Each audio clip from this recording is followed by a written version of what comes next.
Mahlzeit, herzlich willkommen beim Red Review Magazin, einem neuen Video unsererseits. Wir nehmen euch mit auf einen kleinen Trip, ein kleiner, etwas anderer Vlog, denn wir wollen euch heute ein bisschen Behind the Scenes mitnehmen. Ein bisschen, wie wir alles so machen, weil wir nicht so eine richtige Tour machen und ein paar einzelne Videos, mehrere Videos an manchen Orten und euch trotzdem irgendwie abholen, wie das Ganze läuft. Wir haben 5 Uhr morgens auf einem Dienstag. Es ist Zeit, Europa gemeinsam zu erleben. Und weil das Motto ist,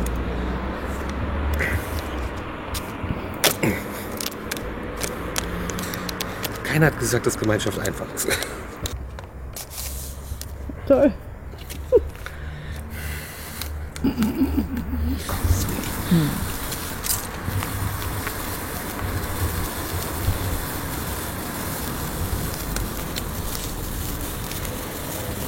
Einfach nur eine Wunderkerze.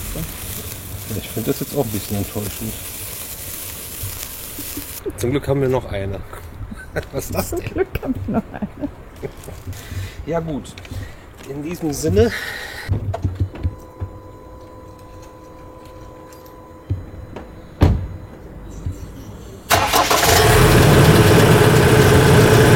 So, wir starten jetzt diesen kleinen Trip und haben so quasi 2 Ecksäulen, auf die das alles beruht, wonach das alles sich richtet, beziehungsweise die Auslöser sind für diesen kleinen Trip, wo wir euch jetzt mitnehmen. Denn die sind beide so ein bisschen auseinander und also zeitlich auf jeden Fall ziemlich auseinander, aber so abstandsmäßig ist okay. Und dann haben wir gedacht, okay, wir fahren aber jetzt nicht in Süden und wieder hoch, in Süden und wieder hoch, sondern wir kombinieren das ein bisschen und dann wollten wir noch was hinten dran hängen. Das seht ihr alles in diesem Video und ein bisschen wie die Videos entstehen, versuche ich euch mitzunehmen. Ich bin jetzt schon den nächsten Rastplatz wieder runtergefahren, um euch das jetzt zu erzählen, weil seit einer Stunde ist jemand hier nicht hinbekommt, einfach eine Kamera mal in der Hand zu halten. Und ich fahre jetzt gute 4 Stunden Richtung Tripsdrill. Heute startet nämlich der Tag im Erlebnispark Tripsdrill, beziehungsweise beim Wildparadies und einer Presseveranstaltung und dem Spatenstich zu einem großen neuen Projekt.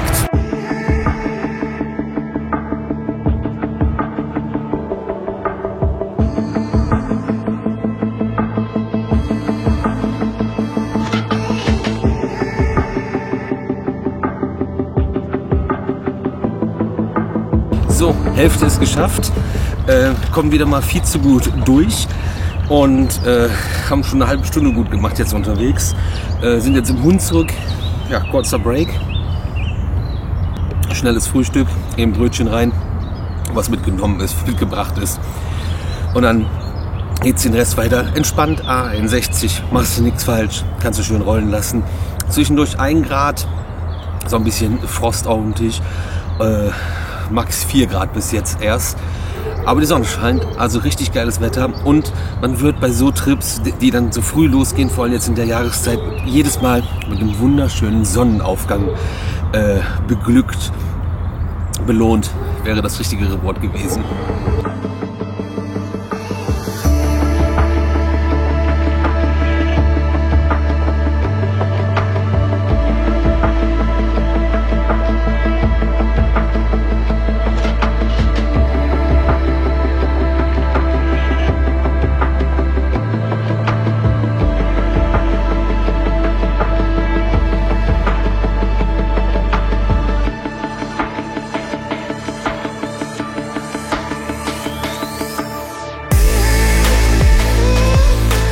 Jo Leute, Tripsdrill angekommen im Wildparadies und hier ist heute Spatenstich für großes Neues, was hier entsteht. Da habt ihr dann schon ein separates Video wahrscheinlich zugesehen. Ich glaube, das sollten wir dann natürlich auch vorher machen, wenn das so tagesaktuell ist. Die Sonne scheint, das Wetter ist richtig cool, aber es ist cool. Wir haben so 8, 9 bis 10 Grad. Da ziehe ich mich doch lieber so ein Ride-Review-Zipper über, den es in unserem Shop auch gibt, mit so einem Druck. Oder gab. Also wer das verpasst hat, war zu spät. Das ist eine Lebensweisheit. Genau, so eben sortieren. Kamera habe ich schon ready. Da ist eigentlich sonst das Mikrofon drauf, was jetzt gerade hier auf der drauf ist. Das wollte eigentlich jemand andersrum haben. Aber ist ja auch wieder alles für den Arsch. dann ganz kurz das Setup für heute, weil ich davon ausgehe, dass wir weiter hinten stehen und die normale Presse sich da wieder drum prügelt, einen Spatenstich drauf zu haben. Ich bin da jetzt nicht so scharf drauf, aber ich musste jetzt hier hinkommen. Deswegen arbeiten wir heute auf Abstand. Wahrscheinlich.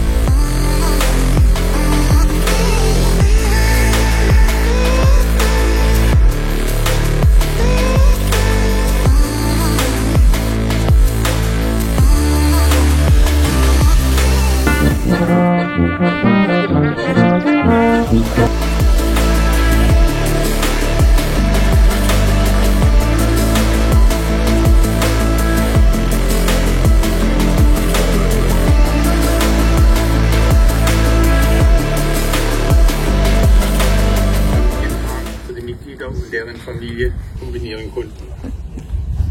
In der Summe ist Rübswil ein absoluter touristischer Leuchtturm in unserer Region, der weit über unsere Grenzen hinaus strahlt. Liebe Gäste aus Politik und Gesellschaft, liebe Partner, liebe Freunde, liebe Medienvertreter oder einfach nur, wie Sie es auf Ihrer Einladung stehen haben, liebe Zaungäste. Sehr geehrte Vertreter der Medien, liebe Geschäftspartner, liebe Freunde. Also meine Rede wird nicht so lang, weil es sind ein paar Dinge schon drin, die eigentlich auch noch in meiner Rede drin stehen. Aber ich denke, das passt trotzdem. Sehr geehrte Familie Fischer, lieber Herr Seibel, werte Fest- und Zaungäste, passt das sehr gut heute, wenn man den Zaun dann auch sieht. Auch ich darf Sie ganz herzlich heute Vormittag hier in Glebronn. Hallo zusammen. Zunächst mal vielen Dank für die Worte, Frau Diller. Ich möchte zunächst die Familie Fischer begrüßen, hier als Bauherren, den Herrn Seibel, die verehrten Zaungäste, die restlichen Gäste, Presse, Ämter, Bürgermeister und so weiter. Liebe Familie Fischer, mit großer Spannung und Erwartung sehen wir dem heutigen Spatenstich entgegen, der erneuten Erweiterung eures Freizeit- und Erlebnisparks. Als einer der größten touristischen Arbeitgeber ist der bedeutsamste Zusammenschluss oder Verband der Freizeitparkbranche im deutschsprachigen Raum und repräsentiert die Freizeitunternehmen im In- und Ausland. Herr Gevers. Ja, das kann ich so bestätigen. Der VDFU ist der weltweit größte deutsche Freizeitparkverband.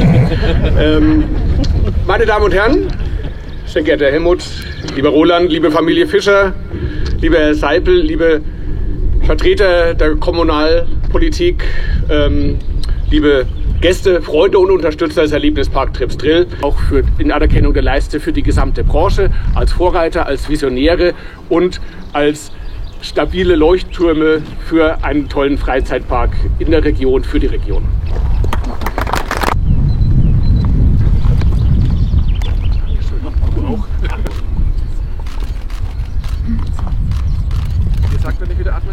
Er ist gewidmet an alle Architekten, Designer, Künstler, die uns hier unterstützen. Also vielen Dank für diesen tollen Ehrenpreis. Roland, du darfst noch mal hochheben. Und ich sage einfach ganz unbescheiden, das haben wir auch verdient. So Leute, wir hatten jetzt gerade die Pressekonferenz, aber davor großes Hallo, ganz viele Leute, die man kennt, hier getroffen, ein bisschen gequatscht, dann gab es verschiedenste Reden und dann haben wir noch ein Interview mit Benjamin Fischer gedreht, haben jetzt gerade hier noch ein paar Aufnahmen gemacht, es ist gerade ein bisschen windig und noch viel los, würden gerne noch fliegen und jetzt ist natürlich auch noch was zu essen da. Mal gucken, ob die normale Presse uns was übrig gelassen hat, die sind nämlich immer ziemlich heuschreckenmäßig unterwegs.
das Thema, wir sind jetzt in unserem Baumhaus und ich habe natürlich jetzt nur fürs Baumhaus, ich will ein Video zum Baumhaus machen. Habe ich natürlich jetzt aber trotzdem da keinen Gimbal für mitgenommen. Jetzt muss ich mal gucken, dass ich meine Wackelarme in den Griff kriege und das so ein paar B-Rolls jetzt drehen kann.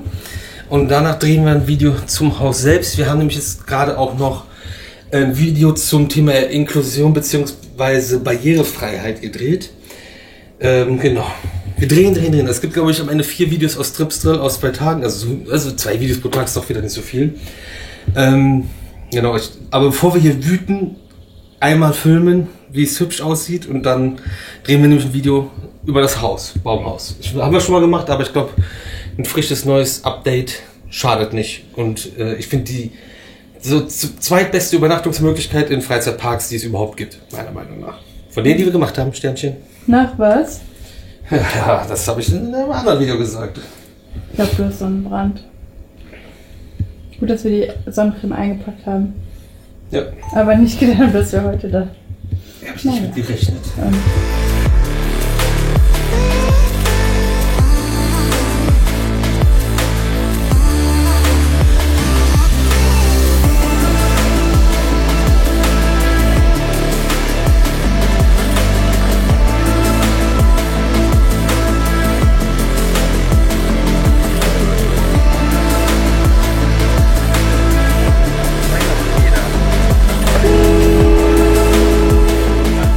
Der Kollege hier hat gerade Diesel getankt, finde ich auch spannend. Ansonsten schön gerötet, der Jung. Sieht das klasse aus, ey.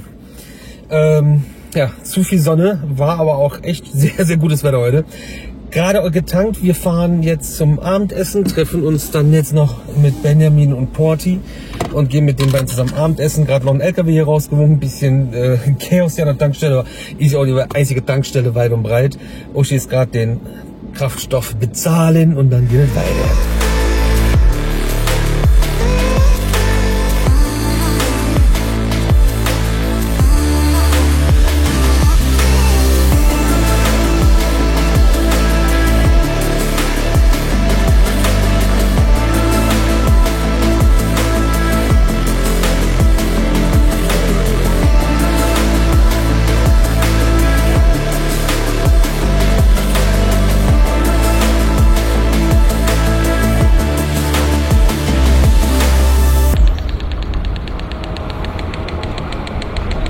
So, den nächsten Morgen, wir haben Mittwoch.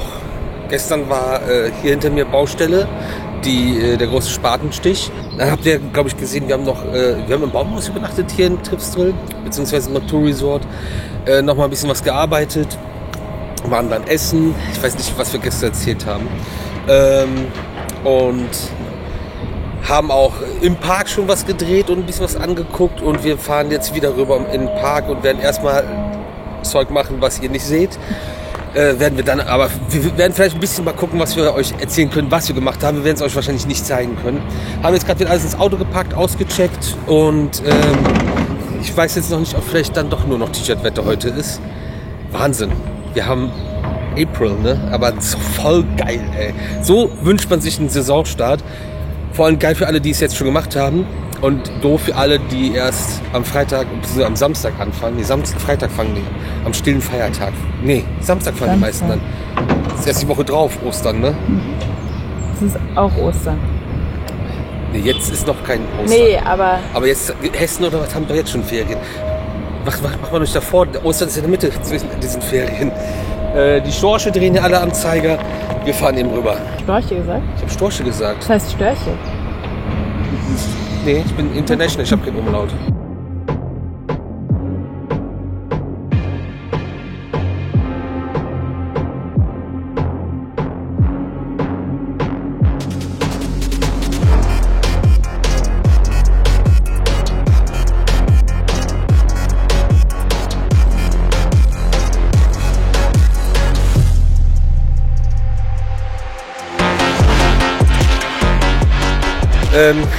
Wir sind aus Tripsdrill raus. Der Park hat jetzt noch 1 Stunde geöffnet.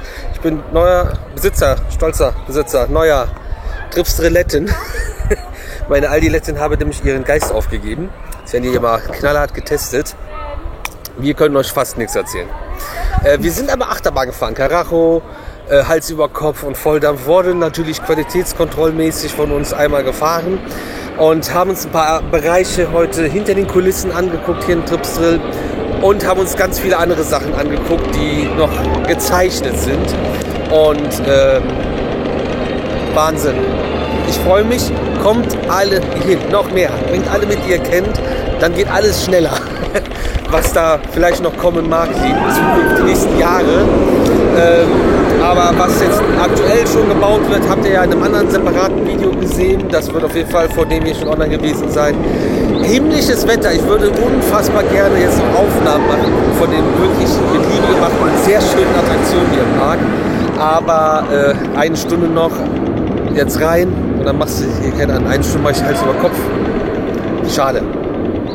Nicht das letzte Mal, aber wir bleiben jetzt nicht noch eine Nacht hier und dann nochmal. Wir kommen auf jeden Fall dieses Jahr nochmal wieder, müssen jetzt aber langsam mal weiter, weil wir fahren 2 Stunden.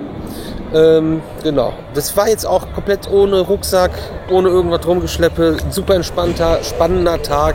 Viel Input, guter Austausch, würde ich sagen. Jetzt machen wir uns mit Volldampf, Hals über Kopf, Karacho-mäßig auf den Weg. Toll, da fällt ihm nichts mehr ein. Nee, aber ja, das ist leider nicht viel für euch bei rumgekommen. Manchmal ist das so.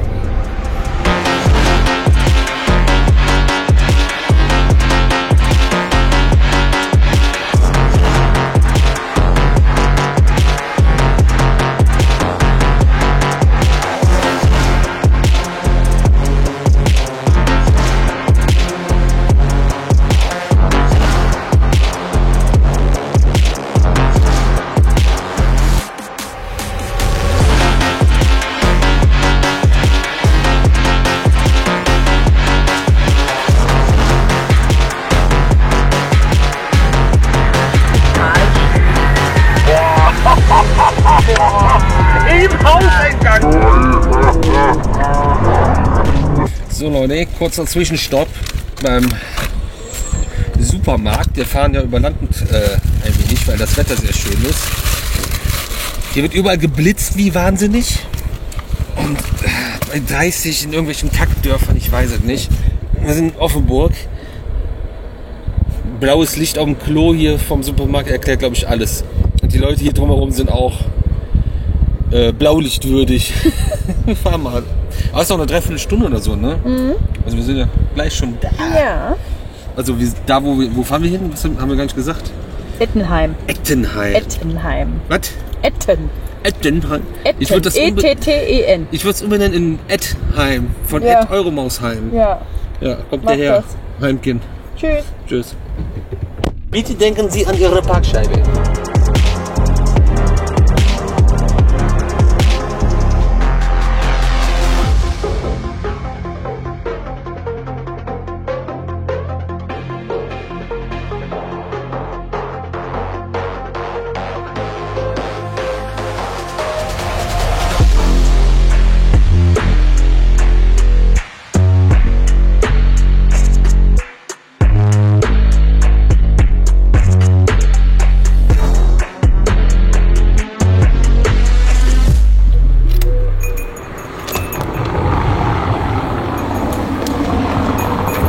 Heyo Leute, wir sind angekommen im Hotel zur alten Brauerei, die alte Brauerei. Das Restaurant hat natürlich heute geschlossen. Eigentlich ist, so wie wir es verstehen, Montag der Ruhetag, es ist Mittwoch und es ist zu.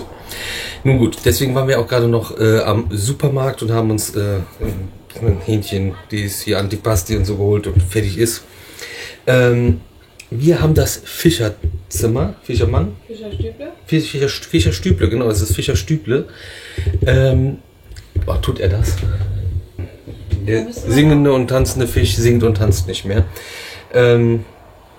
Birne kaputt. Staub und Spinnenweben gehören zur Deko.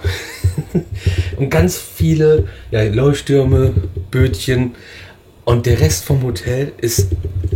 Die hatten mal so Oldschool-Betten mit so einem... Wie nennt man das denn? So ein Bettende, so ein Brett am Bettende. Ja, wie das da noch. Wie nennt man das? Ja, weiß ich nicht. Hat das überhaupt einen Namen? Die sind jetzt hier im Flur aufgereiht. Das ganze Hotel ist aufgeteilt irgendwie über mehrere Gebäude hier auf mehreren Ebenen. Jetzt normale Treppe hier hoch, dann geht es eine steilere Treppe hoch, also dann durch den Gang eine steilere Treppe hoch und alles ist voll mit Zeug. Werden wir, glaube ich, morgen früh einmal alles komplett abfüllen, wenn wir zum Frühstück gehen. Und euch das dann vielleicht auch zeigen. Und wir sind jetzt 10 Minuten vom Europapark entfernt und haben so das bezahlbarste Zimmer, was jetzt auch, alles andere wäre jetzt unbezahlbar, was fußläufig ist. Und dann kann man, ja, egal wo, fast pennen, wenn man dann nur 10 Minuten mit dem Auto braucht. Und deswegen sind wir jetzt hier gelandet, auf diesem kleinen Trip, den wir hier machen und euch mitnehmen. Ja, mein Bett, Uschis Bett.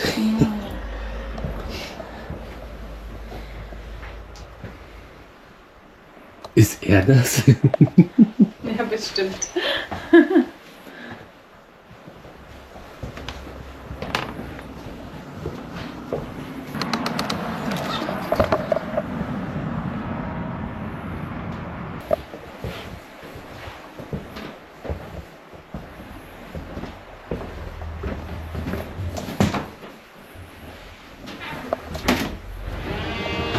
Oh Gott, verjagt mich doch nicht so.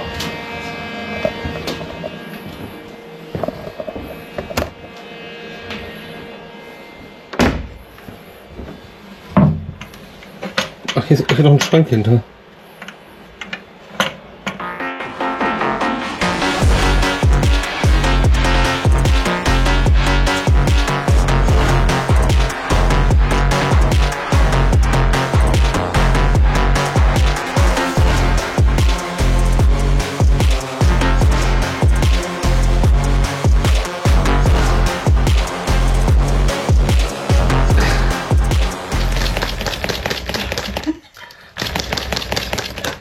Okay, andersrum wird es einfach nur dick.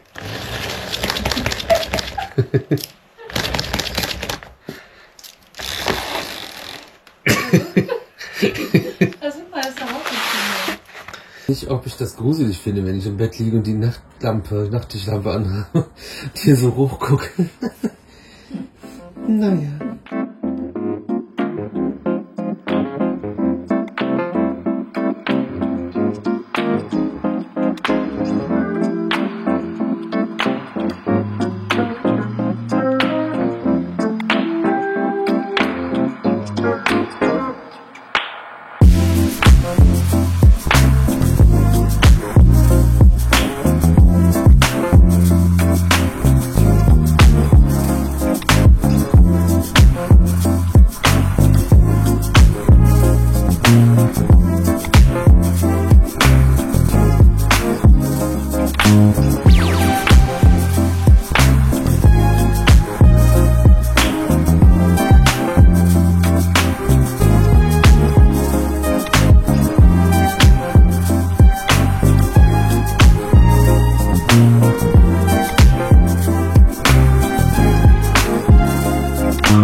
Piepels. Bin ich auf Rekord? Ah, Piepels. Hier ist die Welt noch in Ordnung. Ne? Hier ist ein Bistro vor der Tür. Hier wird kein Stuhl angeschlossen oder irgendwas. Das ist einfach so. Das nimmt auch keiner mit. Bei uns, früher bei Burger King, da wurden die Stühle. Bei uns bei Burger King? Ja, bei uns bei Burger King. Wir sehen ja aus wie bei Burger King. Ich habe bei Burger King gearbeitet. Da wurden die Stühle mit zum Schulhof genommen, der um die Ecke ist. Die fällt gleich runter. Die Besitzerin hier, die hat gerade noch einen kleinen Schnack gehalten und hat sich ein bisschen ausgelassen über die Eintrittspreise des Europaparks. Denn wir fahren ja heute in den Europapark und dort fand sie nicht so gut, dass es irgendwie immer teurer wird und immer weniger erschwinglich für Familien. Nee, dass sie sich als... Ich sehe mich gar nicht. Ich sehe dich auch nicht. Das Problem war, dass der sich selber claimt als Familienpark und das halt nicht mehr familientauglich ist bei den Preisen. Aber ich weiß nicht, wie oft das jetzt schon passiert ist, dass ich den Europapark in Schutz nehme, aber Europapark-Fanboys immer sagen, wir würden den Europapark nur haten. Und wir nehmen den ständig in Schutz für irgendeinen Quatsch. Ja, wir haben halt gesagt, du kannst ja nicht den Europapark jetzt dafür verantwortlich machen, dass er solche Eintrittspreise nehmen muss. Ich meine, die haben ein Riesenangebot und das muss halt bezahlt werden. Und wenn du jetzt als Familie da hingehst, aber das nicht alles nutzen kannst, ist ja eigentlich nicht das Bier vom Europapark. Nee, es ging aber auch darum, dass es dann so voll ist. Ja, dass es voll ist, genau. Ja, es ist voll, weil es gut ist. So und so viel Geld und musst dann überall 2 Stunden anstehen. Ja, das ist... Bezahl noch mehr Geld, dann musst du nicht anstehen. Ja. Also jetzt nicht im Europapark, aber es ist jetzt, wenn du die ganzen US-Parks mit ihren Fastpässen hast. Warum löst sich das denn hier ab? Ja, wirklich dieses Auto, ne? Das ist 2 Jahre alt, fällt auseinander. Quality. Ja, America. Kannst du mal die Bämsel dazu machen? Da das ja auch so ein bisschen abenteuerlich war, da ins Zimmer zu kommen, haben wir, weil wir natürlich nicht dran gedacht haben, eine separate Reisetasche. Das haben wir euch auf der Balkantour gezeigt, dass wir dann immer nur mit kleinem Besteck in die Zimmer sind und nicht den Koffer mal mitgenommen haben. Das haben wir jetzt nicht eingeplant gehabt, weil wir haben gar nicht viel gedacht. Ich hatte nur so ein bisschen im Hinterkopf, wir machen so ein bisschen, wir pennen mal da, wir pennen mal da, so Larifari, da kann ich ja mal eben den Koffer mitnehmen. Das war total hirnrissig. Und den jetzt da hoch zu hieven und zu schleppen, wäre richtig unsexy gewesen. Deswegen haben wir haben wir einfach rausgenommen, was wir brauchen, in einen Jutebeutel gepackt. Und jetzt mach ich das doch hier fest. Hält das? Passt. Achtung, festhalten, Leute. Jetzt. Das war's. Genau. Deswegen haben wir uns jetzt hier ein bisschen sortiert, alles wieder reingepackt. Also irgendwie nur eine Woche und das Auto ist voll mit Zeug. Immer. Aber weil wir auch wieder so viele verschiedene unterschiedliche Sachen machen und nicht einfach straight eine Tour, sondern dann musst du doch dafür was dabei haben, dafür was dabei haben, dafür was dabei haben. Und das Wetter ist irgendwie... Man weiß es nicht. Tagsüber warm, abends kalt. So, 10 Minuten fahren, so in Europa.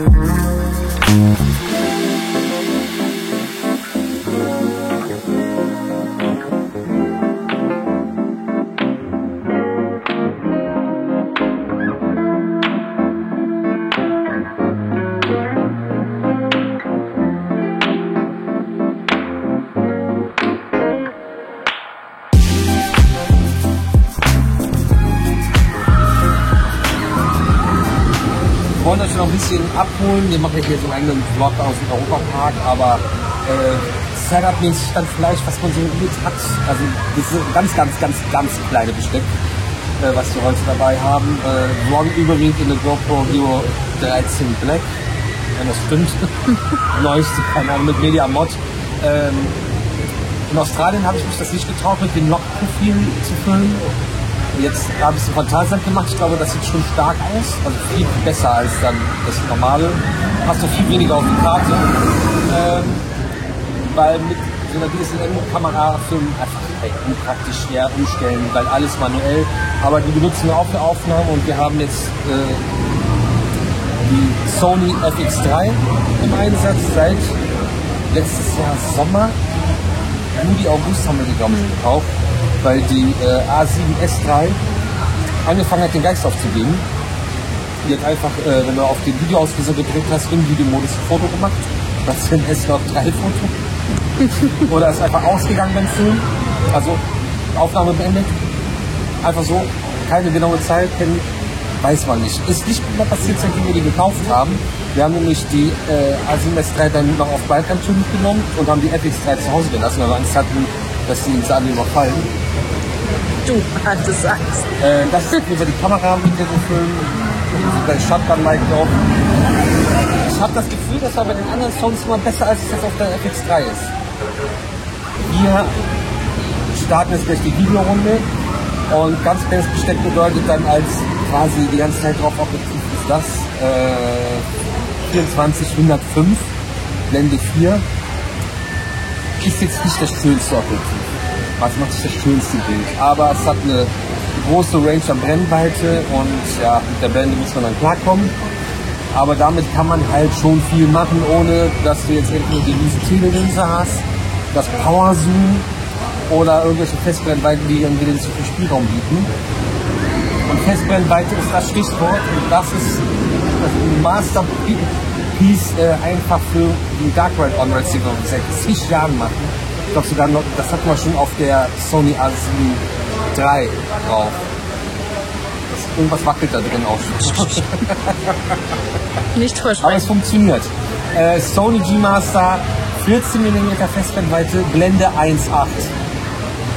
Dark Rides, der Game Changer. Ja, kauft ja wahrscheinlich jetzt jeder und dann ist ich mir der einzige mit guten Dark Ride Videos und Attraction 360 oder wie heißt der Kanal da aus Kalifornien, der hat halt auch ein krasses Setup für Dark Ride On-Rides. Genau, aber das wird dann jetzt einmal gewechselt, weil wir jetzt zum Beispiel die Dark Rides gefahren sind und dann mit denen gefilmt haben. Ich aber noch das Wetter auf jeden Fall nutzen will und euch ein paar schöne Aufnahmen hier aus dem Europapark.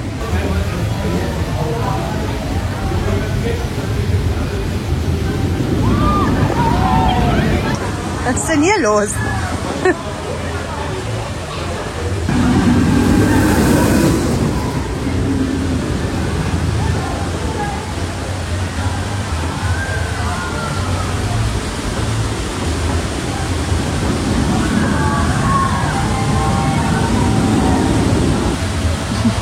Entschuldigen Sie, können Sie von meinem Tisch runtergehen?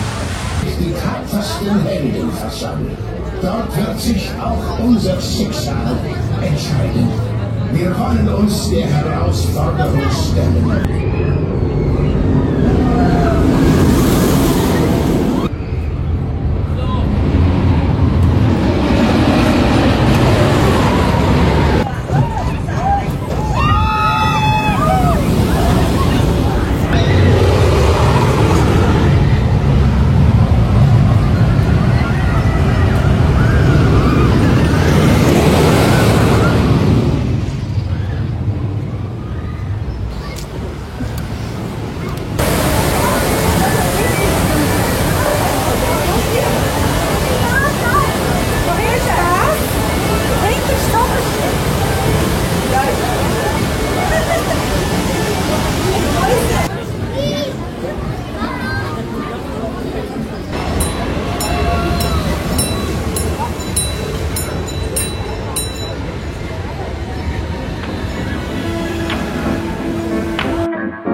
Genau, jetzt darf man zeigen, dass wir so voll casual einfach mit dem Handy hier durchschwenken, aber that's it.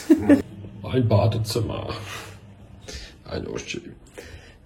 Genau, jetzt darf man zeigen, dass wir so voll casual einfach mit dem Handy hier durchschwenken, aber that's it. Man ja kein Zimmerreview. Das ist ja alles der gleiche Quark irgendwann. Auch in Deutschland. It's okay. Hallo Rappy. Ey! Hallo Rappy. Hallo McDonald's.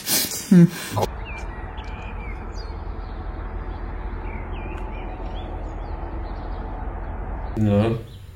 Was machst du? Ich habe gerade das aktuelle Video in der Story gepackt, damit das auch vielleicht noch jemand mitkriegt, und bin gerade hier angekommen im Hotel. Nach 2,5 Stunden Autofahrerei. Muss gleich noch die Akkus anschließen und wir haben irgendwelche komischen Sachen zum Essen gekauft. Nicht das Swatchen? Nein.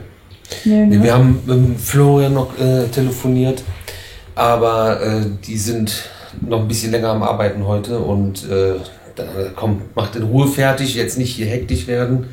Und dann treffen wir uns morgen Vormittag und mal gucken, wie wir dann verfahren. Der Mann ist auch viel beschäftigt, man sieht es ja auch überall, stehen ja auf einmal Animatronics von denen. Genau, ne, aber jetzt auf jeden Fall gleich noch Karten leer ziehen. Karten ziehen, Akkus laden. Karten leer ziehen müssen wir, glaube ich, noch nicht, da haben wir noch, muss ich aber auch noch gucken.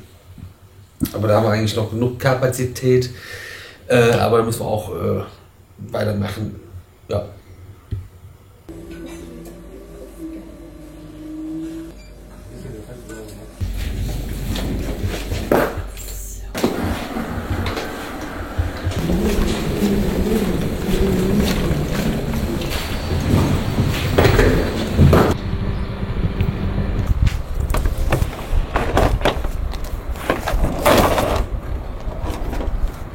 Dem Koffer, wenn man den so einlegt, das ist ein bisschen was von einem Leichenwagen.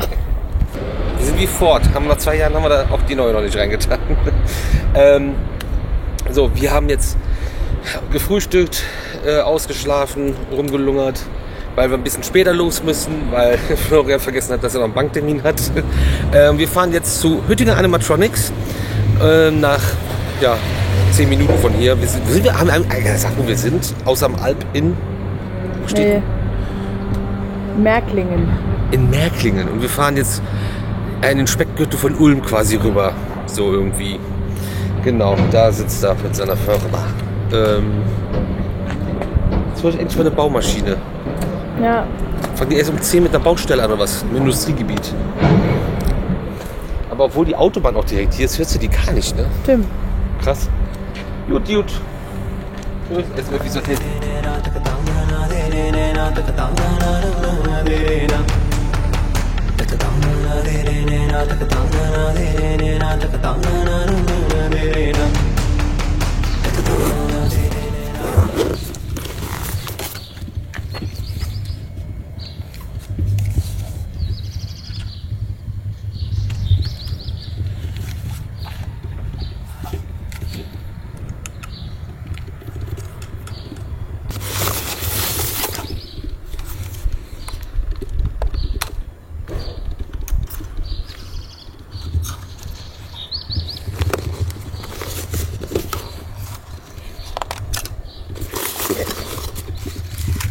Erstmal.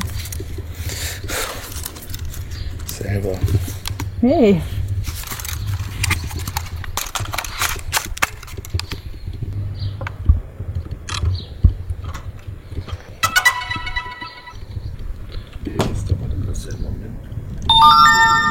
Außer Flugzeuge?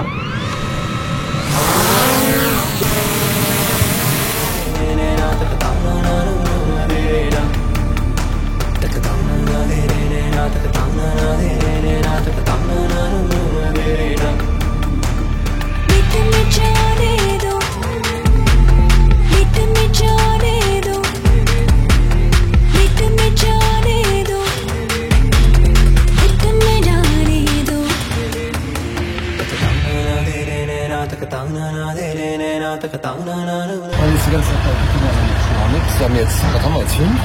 Ja, kurz nach 5. Kurz nach 5. Haben gedreht, haben gequatscht, waren essen. Und haben noch was Potsdam geguckt. Und wir fahren jetzt nach Österreich, nach Straßwaldchen. Und da öffnet morgen Helios. Und was ich euch aus vertraulicher Quelle sagen kann, ist, weil telefoniert wurde, ist noch nicht alles fertig. Kann doch Platz sein.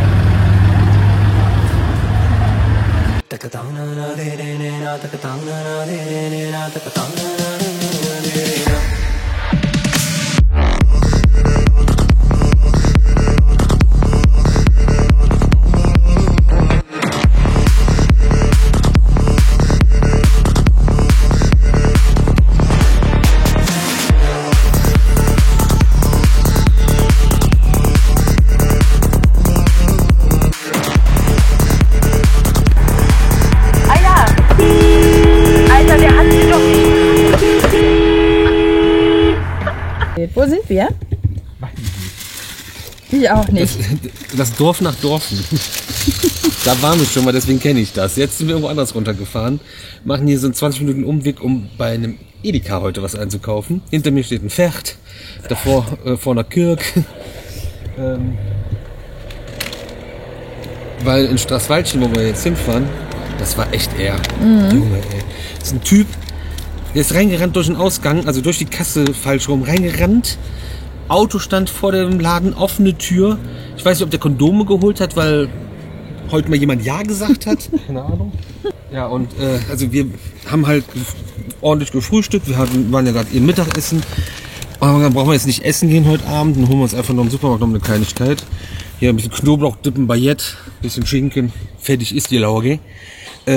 Aber in Straßwaldchen hat jetzt alles schon zu. Wir fahren aber noch über eine Stunde, anderthalb.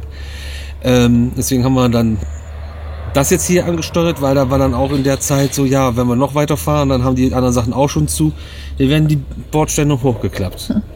Und die hatten den Biller im Kopf, also als ob das ein Rewe wäre, aber das ist, glaube ich, Rewe Group. Und dann, ich habe noch nie einen Rewe gesehen, der nicht bis 22 Uhr auf hat. Biller so, ja, deswegen haben wir auch nur bis 19.15 Uhr auf. Du Honk. Der nächste, der Stress hat, aber die Felgen drauf finde ich schön, aber dick. Ja. Geh Pipi machen. Ich versuche mal, Klo zu finden.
Wolfgang und Fiete, ne? Stehen im Weg, können nicht parken. Ja, weiß ich nicht. Parken hat geklappt.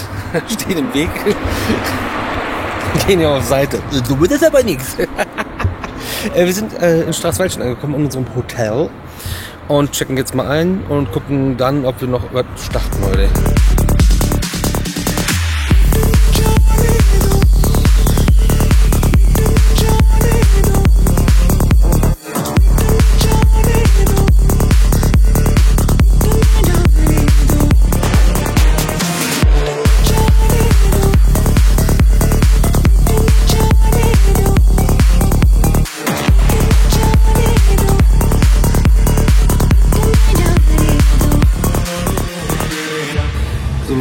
Wir sind jetzt aufgestanden, also ich bin schon vor 100 Jahren aufgestanden und sind jetzt rüber. Ich war keine Jägers. Gefahren zum Phantasianer. Ereignispark Straßwaldchen, sage und schreibe 2 Minuten. Und die Bändchen wurden uns im Vorfeld schon zugeschickt. Das muss ich selber ja schon vorher mitbringen. Und jetzt ist das Presseevent, das startet ab 37 können wir hier sein, bis 7:45 sollen wir spätestens da sind. Wer nach 8 kommt, kann sich mal. Und ab 12 Uhr öffnet die Bahn dann komplett für Public. Und wir gehen jetzt rein und arbeiten.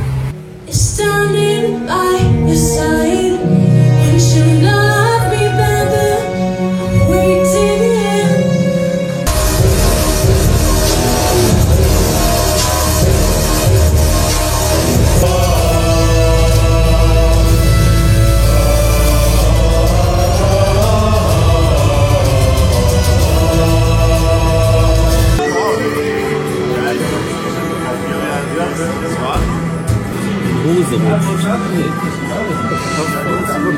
Da ist auch eine Flasche drin. Das könnte das begünstigen.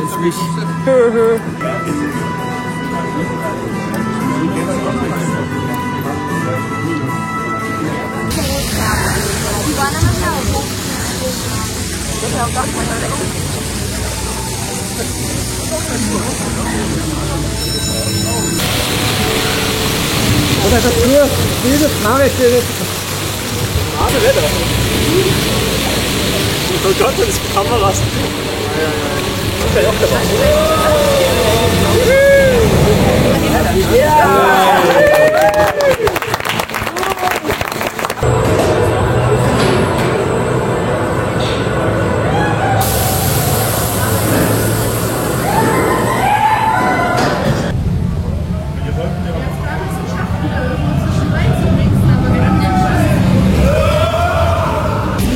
Ja, aber...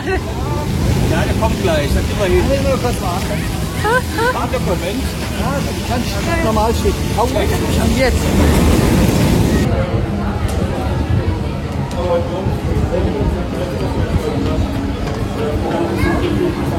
So, 60-jährige Rolle.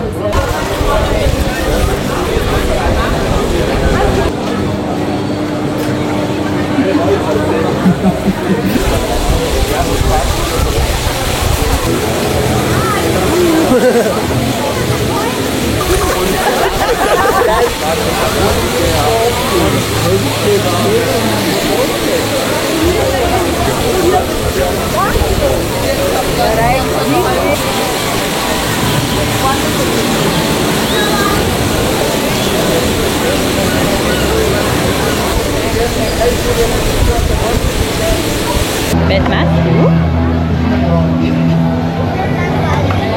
Ich bin zu nah. Nein, bist du gar nicht. Ich spiele mit. Ach so.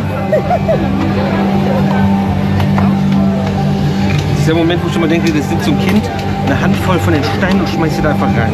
Ja, tolle Idee. Das erwartet ich dann immer. Dann nimm dir das Kind und schmeiß das woanders rein. Und die Steine schmeißt ich in das Kind.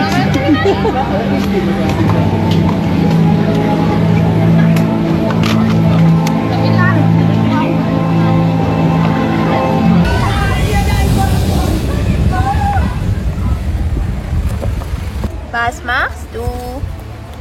Runterrutschen. Und dann?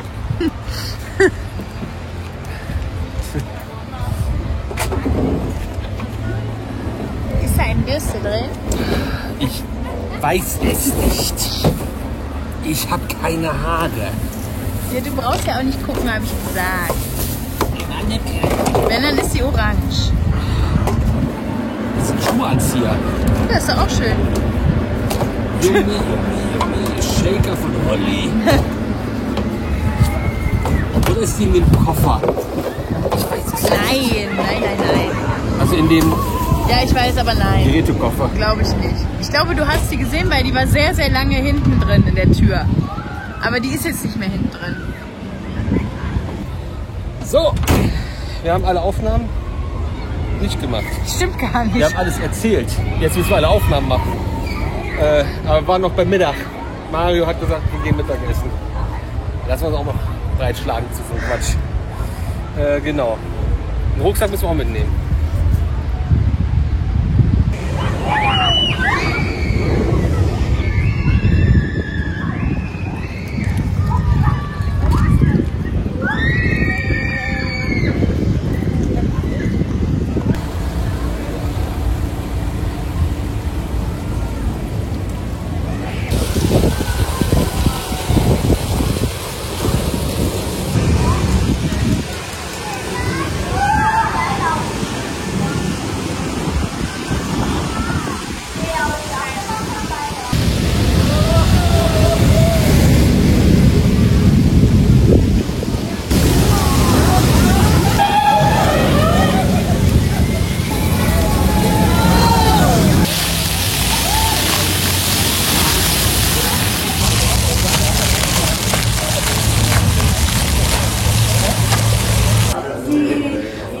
Frage mal, was die anderen so trinken wollen.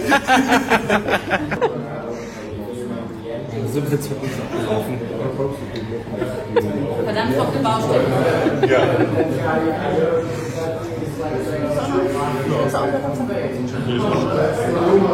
Willst du dem Kevin auch noch eins zapfen? Kevin hat Durst. Leer.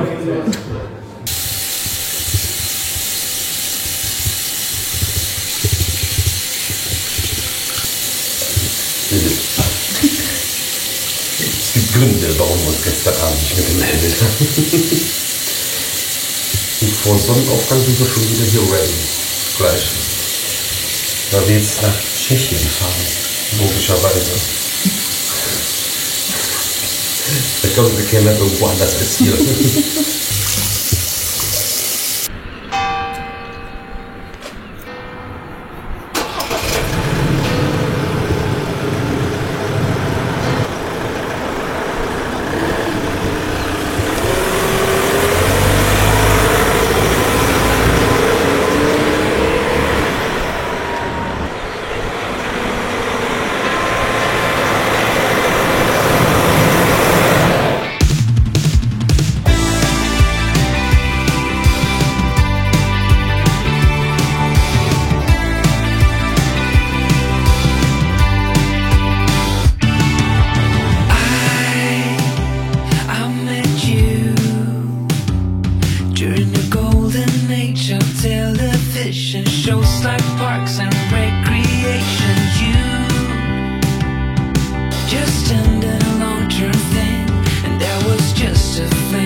Ja, wir sind jetzt irgendwo nirgendwo. Also weiß ich, wo sind wir in Linz? Freistadt. Eine Freistadt.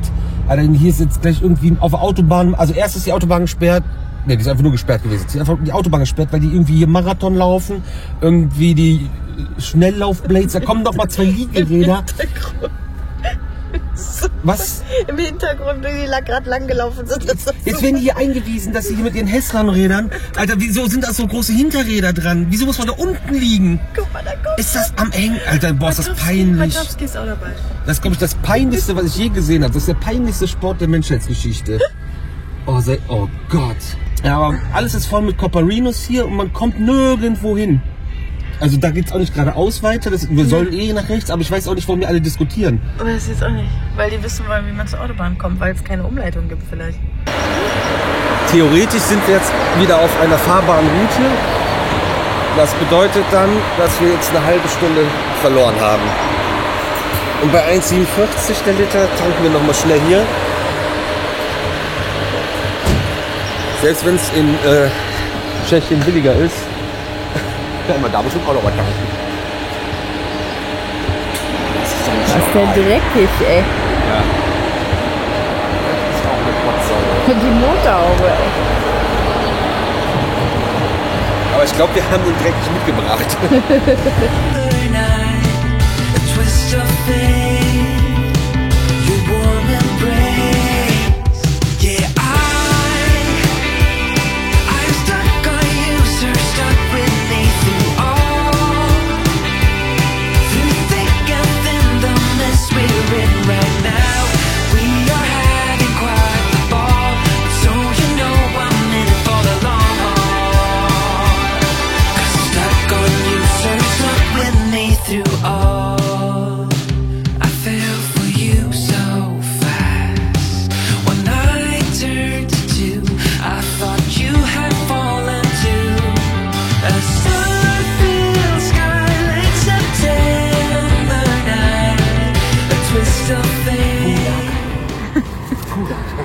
Was ist da los?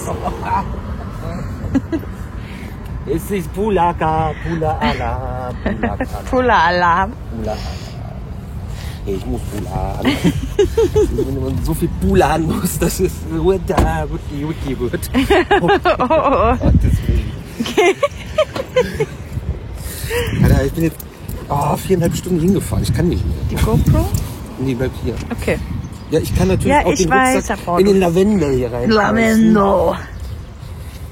Einer eine Kippe reingeschmissen. Ja, so. Da fackelt irgendwann alles ab, weil die Assis sind. Plop, plop, plop. Please.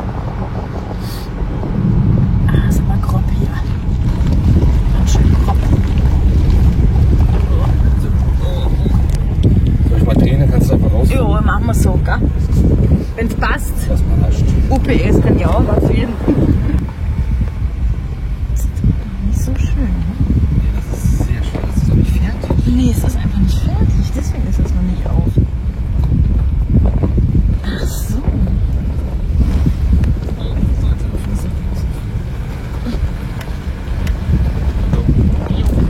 Runter. So.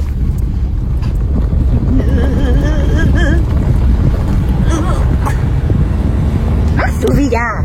Wir mussten das filmen und hier ist ein Flughafen, ich kann nicht fliegen. Ja, muss ich halt fahren. Gut. So, wir fahren jetzt weiter. Wir waren. Ich muss zumachen. Ja, ich denke schon. Ich weiß nicht. gesagt. Was? Ja, dann mach ich mal die Beinchen wieder.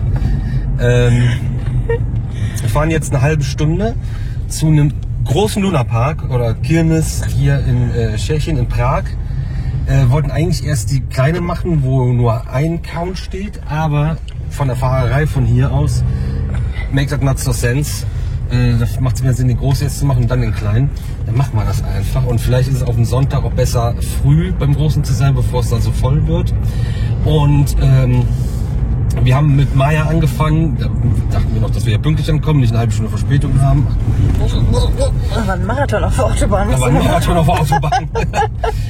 Genau. Und deswegen, also genau, wir wollten dann Maya zuerst machen, weil wir dachten, die machen bestimmt safe auch um die versprochenen 10 Uhr auf. Also so Lunaparks ist das immer so ein Ding. Und dann machen wir lieber das zuerst. Und die Lunaparks haben auch länger auf. Und dann ist es so rum auf jeden Fall egal. Weil es natürlich mehr Sinn gemacht hätte, Maya zum Schluss zu machen, weil es dann Richtung Westen ist, wo wir ja auch heute Abend wieder hinfahren, weil wir Richtung Deutschland fahren, beziehungsweise schlafen, glaube ich, auch in Deutschland. Yes, ne? gerade so. Gerade so. Das seht ihr aber später. Yeah, I stuck on you, so stuck with me through all, through thick and thin, the mess we're in right now. We are having quite the ball, but so you know I'm in it for the long. Fährt jetzt einfach aus Trotz, weil das alles so eng ist, rückwärts hier aus dem Parkplatz. Na, ist typisch Bro. Stuck on you, so stuck with me through all.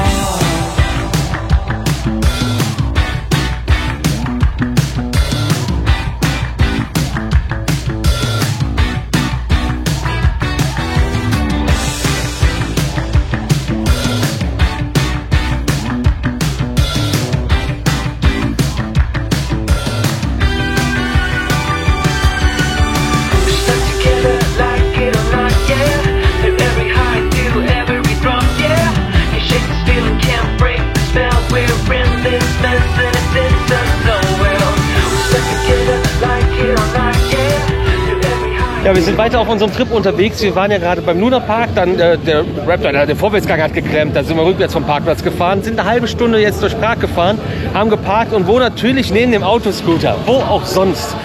Das erzähle ich euch nicht nur, sondern ich nehme euch kurz auch mit auf den Platz, weil das gibt kein extra Video, aber hier steht ein Count, den nehmen wir uns natürlich noch mit.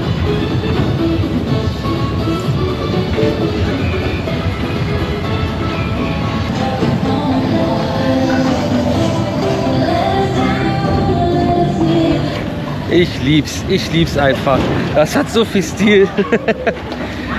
Autoscooter habt ihr, glaube ich, jetzt gerade schon mitbekommen, gibt's hier. Und Hüpfung, Kinderkarussell, so ein Schwanenkarussell auch wieder, ein Wellenflieger, Kettenflieger.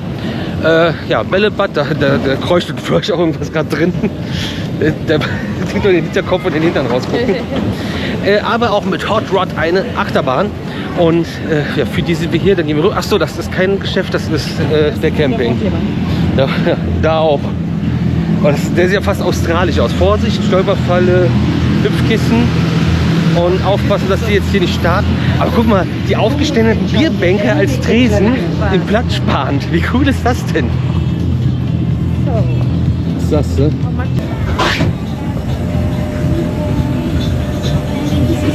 Pozdrav, startujem.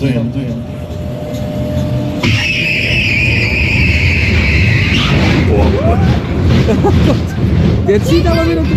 Oh, süß.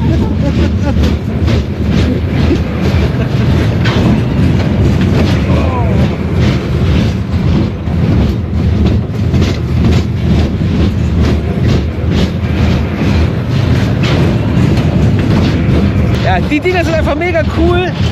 Haben wir in einem anderen Video schon erzählt, das ist ein Multi-Launch-Coaster. Reibrad-Launch. 2 Reibräder und die befördern dich durch die ganze Strecke. Ob man es wahrhaben will oder nicht, ist das faktisch richtig. Ja, das ist dann jetzt so, was wir in Tschechien machen können, was aktuell funktioniert. Wir fahren jetzt gleich 2 Stunden wieder zurück nach Deutschland. Wir schaffen gerade so, ist das in Deutschland wieder. Da geht es dann morgen früh weiter mit einem Alpine Coaster. Ich weiß nicht, wir würden es vielleicht sogar heute noch schaffen, aber wir müssen sie jetzt nicht extra abhetzen, weil morgen auch nicht so viel Programm ist, weil irgendwie keiner Bock hat hier in der Gegend, wo wir unterwegs sind, an Ostern, also in den Osterferien, den theoretischen, mal zu arbeiten. So, dann haben wir Hot Rod auch erledigt. Sehr cool.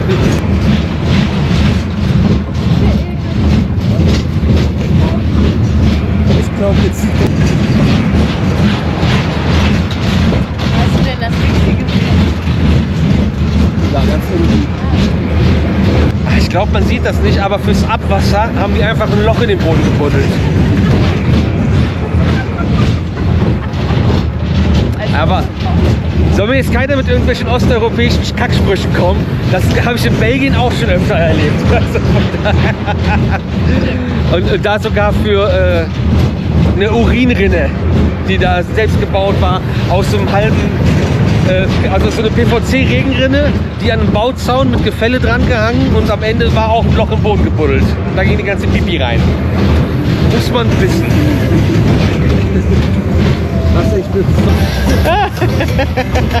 Wir haben gedacht, jetzt war's das endlich. Jetzt haut er uns hier noch eine Runde rückwärts durch die Kiste. Das ist doch nicht. Wir sind gerade schon über 4 Minuten vorwärts gefahren. Jetzt gibt das Ganze rückwärts.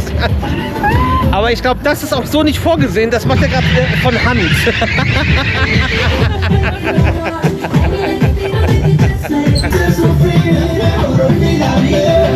Ja.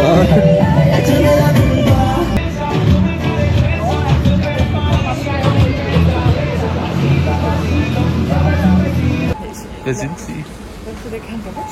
Frag ihn noch mal. Hallo? Ahoi? Die heißt Telly. Mach was. Nee.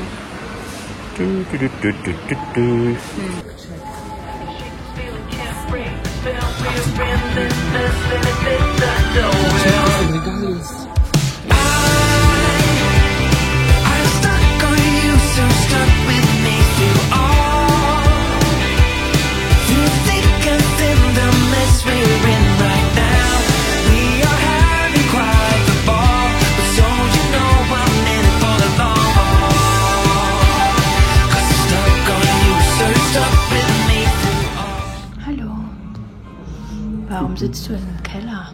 Oder Weil du mich Kerker? hierhin verschleppt hast. Und wer ist er? Das ist der Kerkermeister. Wir sind im Mystery Castle.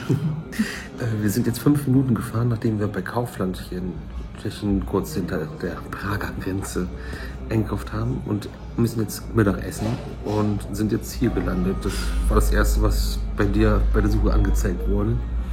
Es sieht auf jeden Fall cool und urig aus. Bin gespannt. Also das ist cool. Das ist unfassbar geil. Mega. Und ich check gerade eure Nachrichten über Insta.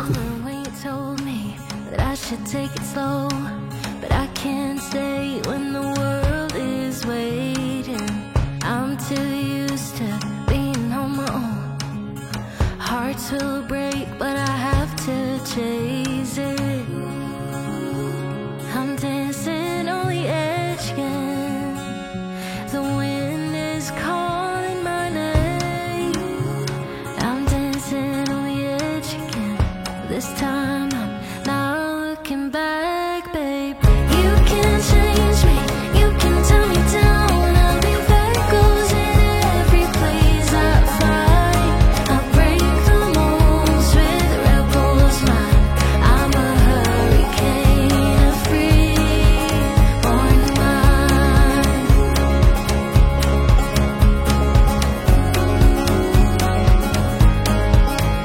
I remember when you told me I should settle down, but these restless feet won't Digga, was ist das für ein Schild? Gefährlich, wa? Nächsten 4,5 Kilometer. Deswegen haben die extra den an. sit on the edge again. The wind is calling my name. Wir sind angekommen an unserem Ziel. Natürlich wollen wir euch eine Parkvorstellung mitbringen zum Turboparadies. Weit oben am Berg, ja, 3 Meter neben der deutsch-tschechischen Grenze, sind wir im Hotel Ahorn und laden unser Zeug gerade erstmal aus und dann checken wir ein. Sieht aus wie ein Bettenbunker, würde ich mal sagen. Ja. Das ist aber wirklich karg irgendwie. Weiß ich nicht. Also ich fand den Flur schon schrecklich und außen ist schrecklich, aber es ist auch von innen schrecklich. Was ist Baucontainer hier, ey. Ja, ne? Auch super. Und hängt total schief. Aber irgendwie total. Aber na, so wie es. Oh. Ach nee, was? Ach Quatsch. Natürlich, wo soll denn der ganze Kram hin?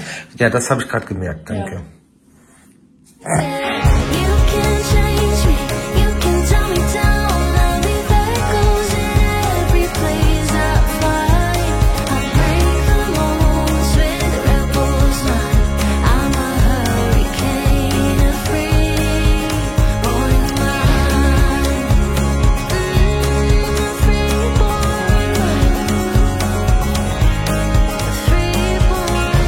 So, wir haben genächtigt, also das ist immer, also, ne, man steigert sich natürlich dann auch rein und hoch und schaukelt sich gegenseitig auf, deswegen brauchen wir jetzt gar nicht weiter drauf eingehen. Ich würde hier auf jeden Fall nicht nochmal übernachten im Ahorn. Am Fichtelberg. Am Fichtelberg. Frühstück aber echt gut, mega kranke Auswahl, zeigen wir euch gleich. Also das war absurd. Und dann irgendwie haben wir ein Familienurlaubshotel erwischt. Das war das Einzige, was überhaupt irgendwie hier in der Region ging. Es war schon lustig, sich davon entertainen zu lassen, wie manche Leute schon morgens um 7 komplett gestresst sind und nicht auf ihr Leben kommen und wie manche ihr Leben bestreiten. Oder auch dieser Fernseher, jetzt, wenn du daneben stehst, ist ja noch schiefer als vorher. Genau, das haben wir gemacht und dann haben wir jetzt noch ein paar Stunden gearbeitet und haben uns jetzt fertig gemacht. Und schwingen uns jetzt ins Auto und fahren 5 Minuten zu unserem Ziel, zu unserem ersten Ziel heute, und zwar ein Alpine Coaster, der hier ist, ein 2024, Ende 2024 eröffneter Alpine Coaster in Deutschland, der uns noch fehlt. Und das kann ich, glaube ich, jetzt auch schon mal erzählen, gerade wo es ein bisschen ruhiger ist, ist das, glaube ich, ein bisschen sinnvoll. Wir wollten dann eigentlich heute auch noch Belantes machen, wollten quasi nochmal frische Aufnahmen machen, weil der letzte Besuch von uns war vor 5 Jahren, davor der letzte Besuch war vor 5 Jahren, also macht Sinn, jetzt da hinzugehen und in 5 Jahren davon einen Vergleich zu machen, was jetzt nach dem Verkauf passiert. Haben uns auch angemeldet, weil man das manchmal halt so macht, und der Park hat da auch eigentlich heute auf. Und ich will da keinen Zusammenhang bringen, aber es ist schon ulkig. Jetzt hat der Park heute geschlossen. Es sind Osterferien. Der hat auch alle Tage auf, nur heute ist zu. Und war auch vorher auf. Zu. Was? Mittwoch ist auch zu. Mittwoch ist auch nochmal zu? Ich glaube schon, ja. Ja, du hast mir nur gesagt heute. Ja, das ist Unsinn. Sag mir bitte demnächst alles, bevor ich was erzähle. Und nicht beim Erzählen, ach, das habe ich dir nicht erzählt. Damit ich wieder wie ein Depp dastehe. Ja, aber es ist schon ulkig und es macht keinen Sinn. Also mussten wir umplanen, haben kurz überlegt, ob wir den Sonnenlandpark mal besuchen, den kennen wir noch nicht. Haben aber gestern unten auf dem Screen gesehen, hier gibt es eine Bergbahn und Bergbaumuseum, und da fahren wir jetzt hin. Dann fahren wir mit einer Bahn mal in den Berg rein, das finden wir irgendwie auch cool. Wollten dann auch noch bei Dresden eine Kirmes machen, mit einem Count, der uns fehlt, mit einer neuen Achterbahn auf der Reise in Deutschland, die dieses Jahr auf die Reise gegangen ist. Die haben montags Ruhetag und heute ist Montag. Aber vielleicht fahren wir noch in die Nähe von Leipzig heute zu einer Kirmes. Da steht auch noch eine ältere Reisebahn, Tornado 2. Ständig steht die irgendwo, wo wir nicht sind. Vielleicht kriegen wir die wenigstens dieses Mal. Das ist der Plan für heute. Mal gucken, was schief geht.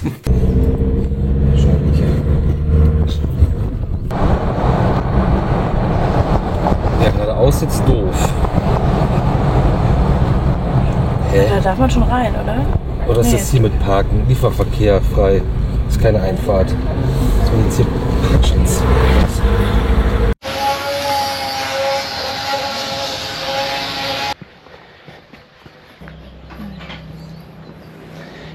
Täglich geöffnet. Wir haben Montag und man fährt wohl erst wieder Freitag. Es sind aber auch Bobs einrangiert. Das verstehe ich noch weniger. Und man könnte jetzt Tickets kaufen. Das finde ich noch spannender. Jetzt hätten wir Tickets gekauft und stehen dann doof da, oder was? Otal Coaster, was ist mit euch? Also das ist ja gerade richtig wack. Und hier geht es auch nicht runter. Diese Wannbahn, die ist ja genauso tot. Ja. Warum sollte man in den Osterferien noch aufhaben? Das wäre auch überall bekannt übrigens, dass der Kack zu ist. Wir waren gestern noch auf der Website, da steht täglich geöffnet. Ja. Ja, natürlich wollen die auch fahren. Es sind nur Familien in dem Hotel da oben. Was ist das für ein Scheiß? Also ich weiß nicht, ob der sich selber beim Mauern da irgendwie mal die Kelle an den Schädel gehauen hat. Ich will noch irgendjemand anderes fragen, der ein bisschen kompetenter ist als der Seppelzipfel da. Der einen muggeln und denkt, wir laufen einfach nur aus Langeweile da in die Station und tippen auf dem Ticketautomaten schon rum. Ja, die nächsten, also es kamen gerade Leute entgegen, die sind richtig angepisst, die sind auch nur deswegen hingekommen. Eine Familie, nächste Familie mit Kindern wird weggeschickt. Ja, aber ich glaube dem Seppel halt nichts. Und was mit der Wannenbahn? So, ist es schwierig, einfach mal so zu gucken, wer hat vielleicht Verantwortung, kann uns weiterhelfen. Dann habe ich einfach mal random welche angesprochen, wo ich den niemand finde, der Ahnung und Kompetenz und Weisungsbefugnis hat. Fragen Sie doch einfach, was Sie wissen wollen. Okay, Moment, ich rufe an. Man war nämlich sehr verdutzt, dass der Coaster nicht auf hat. Es steht auf dem Screen, es steht überall. Angeblich ist irgendwie oben eine Rolle locker, die müssen sie festmachen. Wir haben jetzt 10 Uhr, wir wollten das Ding Rope Drop, damit wir durchballern können. Das dauert auf jeden Fall bis irgendwann zwischen 13 und 16. Also es ist ja auch, ihr braucht jetzt zum Festschrauben von einer Rolle 3 Stunden und könnte aber auch 4, 5 oder 6 Stunden dauern. Letzte Auffahrt ist ja auch 20 nach 4. Ja, in den ersten 15 Minuten sind denen gerade locker 60 € durch die Lappen gegangen. Und eine Familie, die gerade auch hier war, die hat gesagt, gestern fuhr der noch. Witzigerweise haben sie dann jetzt gerade am Telefon, das konnte man ja hören, besprochen, ach so, dann mache ich jetzt mal einen Zettel fertig und hänge den da hin. Jo, aber auch das wieder, jetzt Seppel da. Ja, Freitag erst wieder. Ja. Ja, wie Freitag? Wieso ist dann die Hütte auf? Warum stehen 2 Bobs auf dem Track, wenn ihr Freitag erst aufmacht? Vogel, ey. Ja, zur Wannbahn brauchen wir jetzt gar nicht gehen, müssen eh wieder kommen und keine Ahnung, ich habe keine Lust mehr. Ja, oder sollen wir zur Wannbahn, damit sich das Parken gelohnt hat? Ich weiß nicht, wem die gehört, weil die ist ja da separat irgendwie. Aber da sind auch alle Rollos unten. Ja, die Seilbahn hier fährt auch nicht, hier fährt gar nichts. Und alles andere ist hier irgendwie auch zu, keine Ahnung. Das ist, dem Osten geht's so schlecht.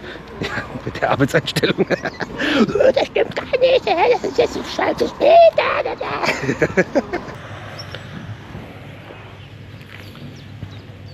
Sieht so aus, als ob die schon länger geschlossen wäre, die Wannbahn. Aber was ich spannend finde, ist das.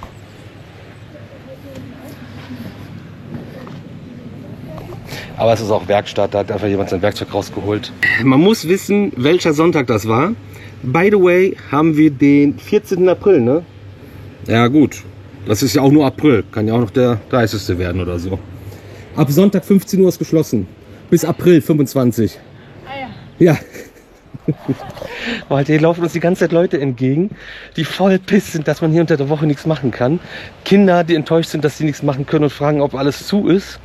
Und wir haben auch gerade schon von der Familie gehört, dass an Ostern ist das normal, dass alles zu ist. Weil da machen sie jetzt hier ihren Winterurlaub, weil die Skisaison zu Ende ist. Es sind ja so viele. Ja. Also das ist ja Wahnsinn. Kann ich euch also nicht empfehlen, ins Fichtelgebirge zu fahren an Ostern. Hier geht gar nichts. Willst du nicht tot über den Zaun hängen. Also wirklich, ey. Also natürlich, wenn was kaputt ist, kann man nichts dafür, aber das wirkte jetzt auch nicht so, als ob... Motiviert. Ja. Als ob die heiß drauf sind, irgendwas aufzumachen. Nee.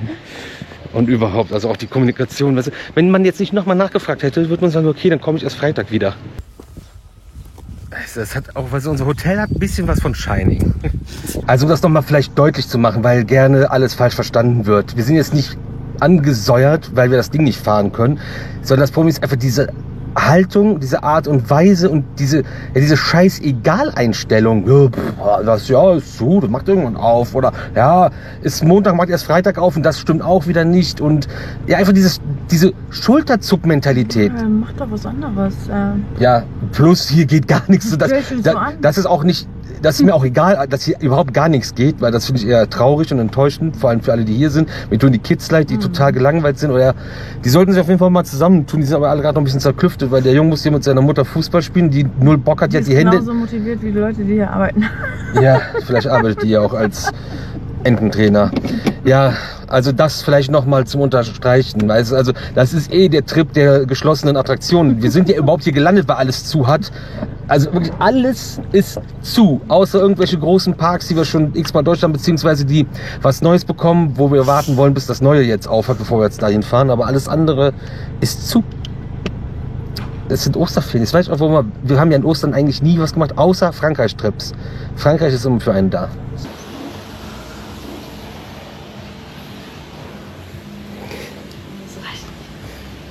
Was? Es hat gepiepst, aber es passiert nichts. Ach so. Ja. Tolle Tankstelle. Also auf jeden Fall mal Platz.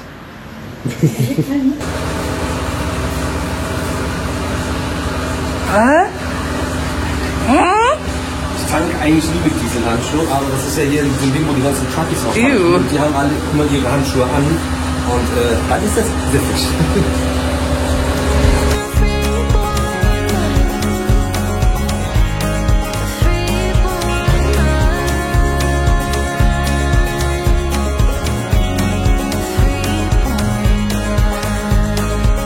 Wir waren gerade in Promarkt-Arkaden.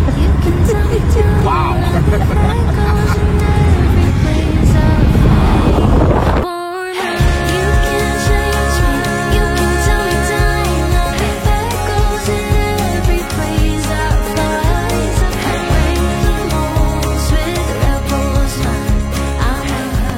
So, wir sind in Naumburg angekommen beim Frühlings irgendwas oder Osterkirmes irgendwas, auf jeden Fall Verschiedenes. Wir sind auf dem Platz und machen jetzt kein extra Video dazu. SBF, Time Machine ist hier, ein kleines Ferris Wheel, ja, Kinderkarussell, Trampolinspringen, Reihengeschäfte, Kettenflieger, Kinderschleife, eine Geisterbahn, da gehen wir gleich auf jeden Fall noch rüber, und Tornado 2, Zamperla, Powered Coaster, eine Reiseachterbahn, die in Deutschland uns noch fehlt. Und Aushilfen zum Abbauen sind gesucht. Aber ich glaube, das Video kommt zu spät. Ich bin's wieder. Was mit dir? Peanut.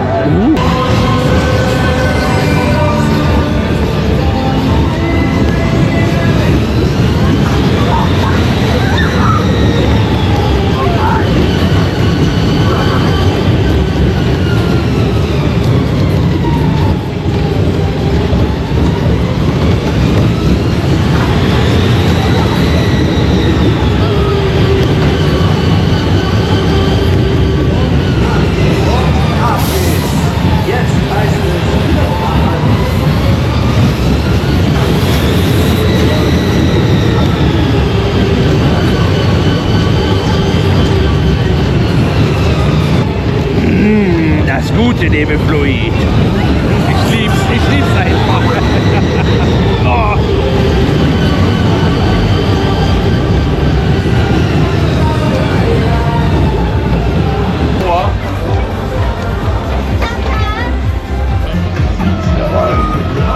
Tja.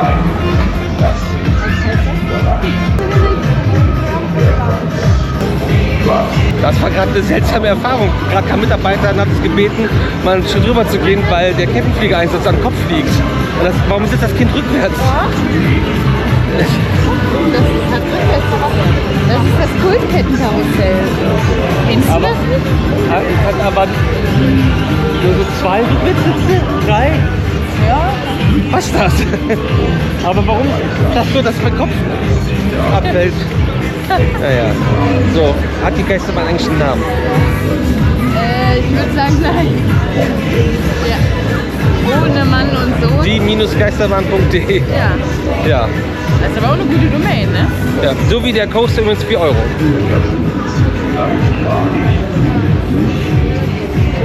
sind aus dieser realen Welt fast nur noch eins.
Ja, kann man auch lassen, würde ich sagen. Schwarzlichtgeisterbahn ohne Ton, ohne irgendwas. Das habe ich noch nie gesehen als Piktogramm. Kurze Unterbrechung, Entschuldigung. Das finde ich ulkig. Das ist geil. Ja, ein Sammelsurium von Halloween-Deko auf dem Dachboden und es fährt sich auch wie auf dem Dachboden, weil du echt über die einzelnen Bretter die ganze Zeit so drüber fährst mit einem Live-Erschrecker, der alle Shortcuts kennt und hin und her rennt und einen dann erschreckt. Das ist ganz gut und der Operator hat das echt gut gemacht am Anfang. So, der hat versucht, so ein bisschen Stimme aufzubauen und das ist jetzt bei strahlendem Sonnenschein schwierig, ne, zugegebenermaßen. Von daher, das war fein, aber sonst es ist so ein Wikinger, eine Scream-Maske. Hier, dieser andere. Dieser mit der weißen Eishockeymaske ist das. Ach so, du meinst den Erschrecker? Nein. Ach so, ich dachte, der meint den Erschrecker. Weitermachen. So, The Black Pearl, familienfreundliche Fahrt bis 19 Uhr, aber es ist kein Looping. Was passiert denn nach 19 Uhr? 2 Looping. Von wem ist die Schiffsschaukel? Aber die sieht so viel kleiner aus. Aber die ist ja so schmal unten, weißt du? Deswegen verstehe ich das nicht.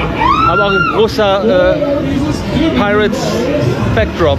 Das ist so geil.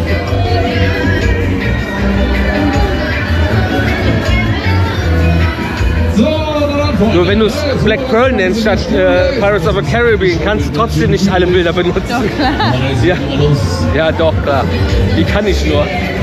Juti. Aber da, weißt du, das Entenangeln, das lobe ich mir doch. Einfach mit eigener Airbrush-Bemalung dann. Das ist doch schön.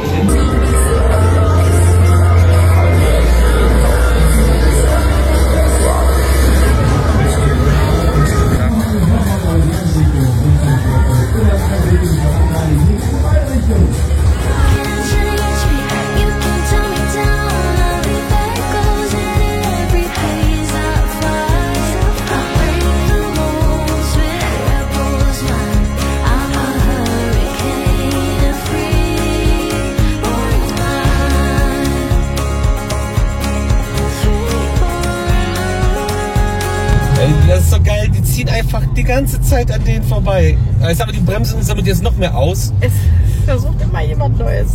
Kommt immer einer von hinten und denkt, ach jetzt mein. Jetzt aber. Aber der Graue, der will das der will es nicht kapieren. Ich verstehen, ne? Der fährt echt weiter. Ja. Boah, den würde ich so was von rausziehen nachher.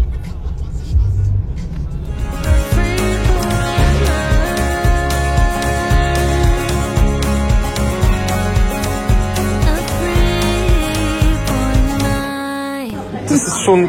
Aber was hast du bestellt? Ein kleines Büffelchen, Mikro-Büffelchen. Steht unter für den kleinen Hunger.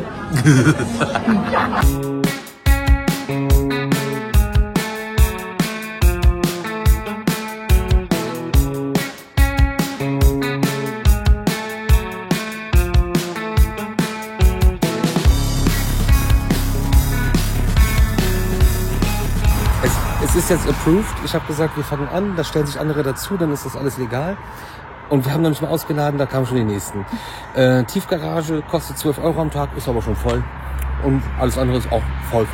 Und die stehen da vorne auch schon kreativ und hintereinander. Also ich glaube, das ist hier best practice. Tja. Ich bin nicht im Zimmer, ich bin an der Bushaltestelle. Was ist das denn? Das ist ein bisschen cool. Aber ein bisschen nicht. Sinnlos? Sinnlos? Ja, aber du kannst dich hier hinsetzen und kannst hier ein Buch lesen. Ist es ein Buch im Zimmer? Ja, Ansichtsexemplar. Vom Kopf ins Herz. Ja. So ein Erfolgs... Es interessiert sie auch nicht, was du nicht möchtest. Sie wollen nur wissen, was du dir wünschst.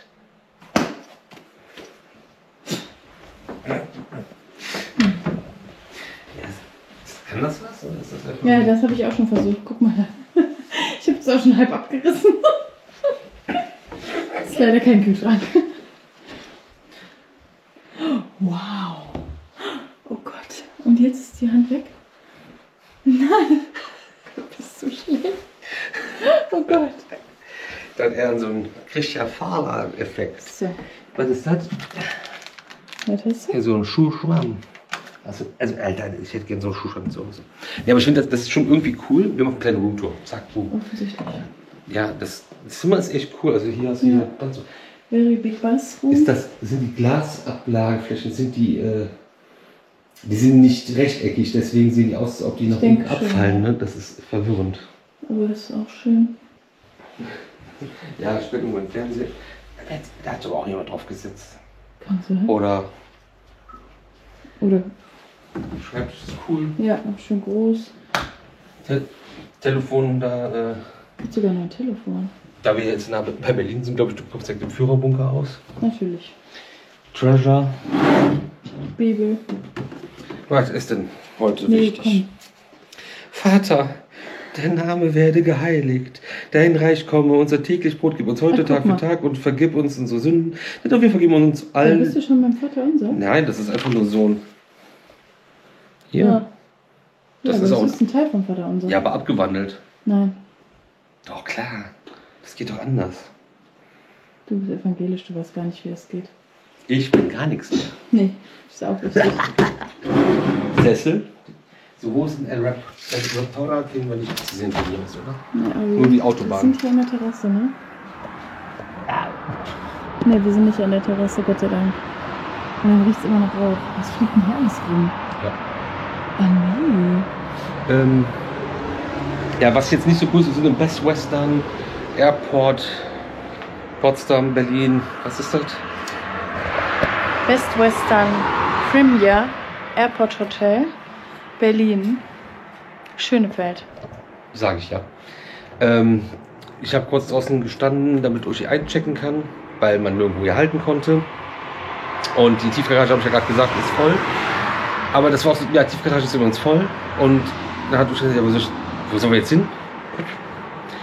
Diese Schulterzuck-Mentalität heute, ne, die macht mich wirklich sauer. Von dem komischen Alpine Coaster, die haben sich auch beschwert über unsere Insta-Story. Das haben wir auch alles auf Insta wieder Ein bisschen zu laut, gell? klargestellt. So. Also wir waren dann, die haben richtig kacke reagiert. Dann ging es ein bisschen hin und her und jetzt ist alles wieder fein. Ne? Wir sind wieder cool miteinander. Aber diese Schulterzuck-Mentalität allgemein kann ich nicht leiden, mag ich nicht. Wenn da jemand Verständnis wird, ja gut, dann seid ihr auch Schulterzucker.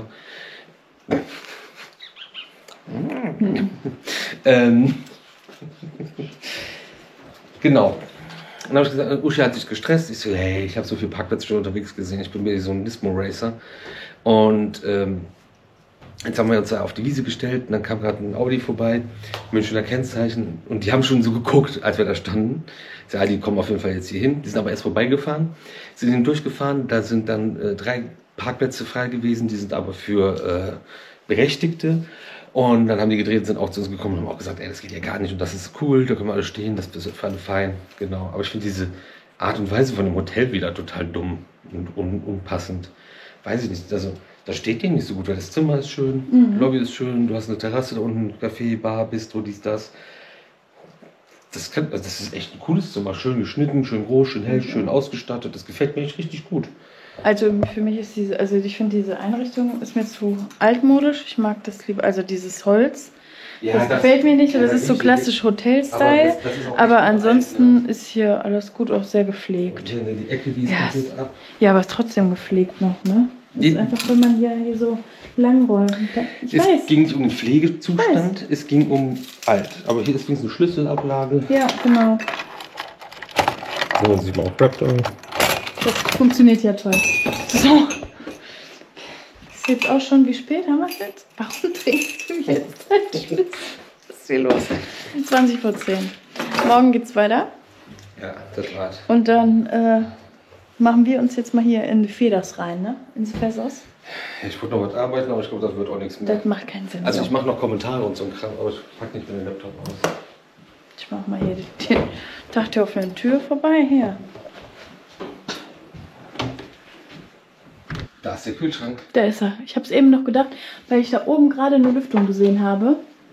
Deswegen habe ich gedacht, das bestimmt ist der an, ne? Doch. Echt? Geil. Aber auch voll ekelhaft. Was? Echt dreckig? Füll mal rein. Ja, das weiß ich nicht, ob man das sieht. Ja.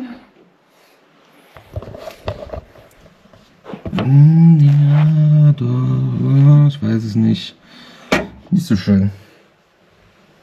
Ja, das ist cool.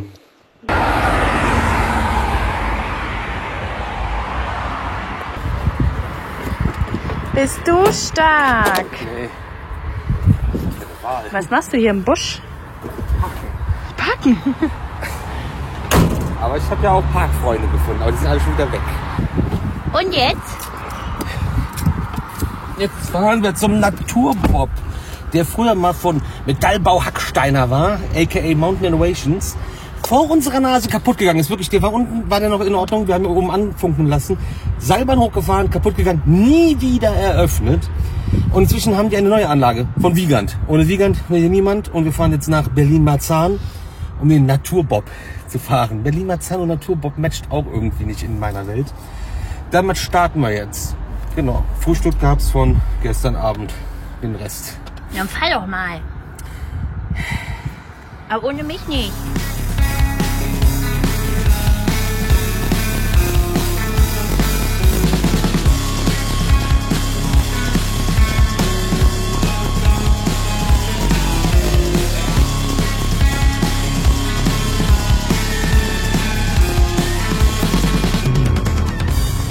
Berlin. Was ist hier los?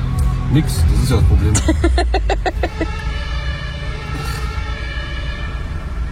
Also wir brauchen jetzt noch 13 Minuten für 5 Kilometer. Weiß ich nicht. Rot! Ja. Rot! Aber ich Idiot, ich habe die Durchfahrt freigelassen. Moment, ich muss kurz. Bist du doof? Also was manche Leute sich zusammenfahren, ist schon faszinierend. Wirklich faszinierend.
jetzt das große die Bahn sage, Uschi, wie war's?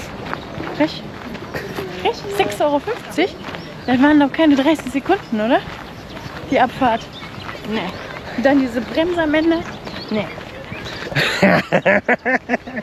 Wir sind in Berlin, Marzahn, Naturbob, Kienberg, Gärten der Welt, Leitner, Ropeways. Und hier, der steht hier oben einmal und da steht unten einmal der alte Bob von Hacksteiner, aka Mountain Innovations. Und das Ding wurde ja 22 vor unserer Nase geschlossen. Jetzt seit Ende 24 steht eine Wiegand-Anlage hier, die wirklich langweilig ist. Die ist echt nicht gut. Also die ist nichts Außergewöhnliches. Die eine Stelle, wo man jetzt hochgefahren ist, konnte man links sehen, wo die so S-Kurven aus dem Wald rauskamen, aber das fährt sich so lame und so unaufgeregt. Es war so einer der schlechtesten Alpine-Coaster, die wir bis jetzt gefahren sind, würde ich sagen. Und wir sind, glaube ich, schon dreistellig, was das angeht. Naja, 6,50 € plus 7 € Seilbahn. Also ist man bei 13,50 € für die Fahrt quasi. Das ist sehr schlecht. Gut, aber dann ist der rote Punkt weg und wir haben das jetzt endlich mal hierhin geschafft. Sind den Hacksteiner leider nie gefahren. Aber dann hat sich das für die nächsten 30 Jahre erstmal erledigt, hier hinzukommen, weil die Wiegand-Dinger ja eigentlich nicht kaputt gehen. Was wir aber auch die Tage anders gesehen haben. Wir fahren jetzt weiter zu unserem nächsten Ziel. Ich weiß gar nicht wie lange, vielleicht auch wieder eine gute Stunde. Wir sind eine Stunde schon hier hingefahren. Wir fahren nämlich jetzt nach Karlsruhe-Elstal und müssen uns ja den neuen Erdbeerdöner einverleiben, sowie fahren.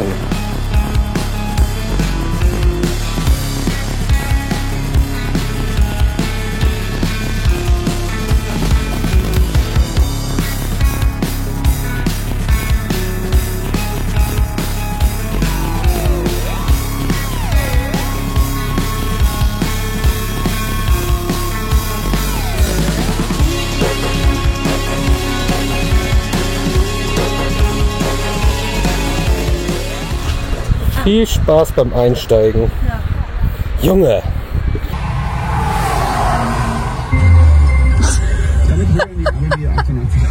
Mann! Selbst gerade bei Karls waren wir im Stau, weil wir für den Döner ewig gewartet haben, für den Skyfly ewig gewartet haben, weil da die Hölle los ist. Wir haben Dienstag, P2 war ja schon komplett voll. Da war Rambazamba, Remidemi, Mors. Ja, Leute sind voll unfähig. Wenn er an der Kasse, wir haben noch Marmelade geholt, natürlich. Da ist dann ein Bildschirm. Der pinkt dann und sagt, welche Kasse von denen, die ja nebeneinander frei ist und zeigt das an. Das war, glaube ich, auch von H&M oder so. Hat jeder schon mal irgendwo sein Bild? Wenn ich unter dem Bildschirm schon herlaufe, an dem Schild bitte hier warten, vorbei renne, dann muss ich mich nicht wundern, wenn das irgendwie nicht funktioniert. So wie der Reißverschluss. Ja, das ist auch immer so ein Problem. Ich weiß nicht, wie manche Leute sich anziehen. Die haben nur Klett irgendwie oder so. Keine Ahnung. Also bei vielen glaube ich, dass sie wirklich mit Klettschuhe haben können. So schlau wie die sind. Ja, wir haben jetzt gute 6 Stunden, wahrscheinlich mehr, weil wir haben auch gerade mehr zu Karls gebraucht. Wir haben 20 Minuten, Viertelstunde mal auf jeden Fall draufgehauen eben. Gute 6 Stunden. Haben wir jetzt nach Hause. Das war es jetzt mit dem Roundtrip. Und wir haben auch morgen früh einen Termin beim Steuerberater. Deswegen müssen wir jetzt auch zurückfahren. Und haben das jetzt, also das alles ist jetzt passiert wegen Tripsdrill und Phantasiana. Wir müssen das irgendwie füllen und haben noch was dran gehabt. Was ging. Ist absolute Katastrophe. Also im Vorfeld und währenddessen, ich weiß es nicht. Also hier, dieses Ostern will keiner in den Ferien arbeiten. Ich weiß es nicht. Ja, mal gucken, was noch passiert ist unterwegs.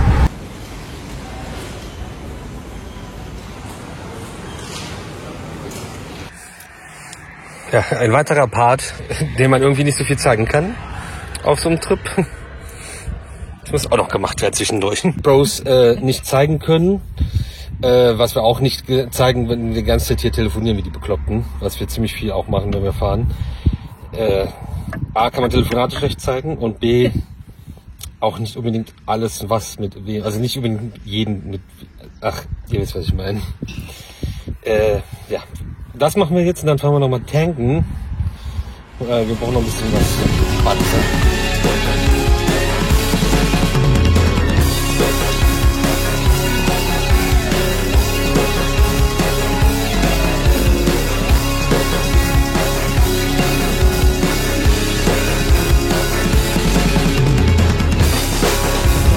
Schlecht getan. Sehr schlecht getan. Das hat sie gesehen. Es ist gerade besser geworden. Wir haben eigentlich eine halbe Stunde lang geschenkt gekriegt wieder. Juhu! Warten wir mal ab. Geil. Das ist eine Rettungsgasse Deluxe. Super. Merci.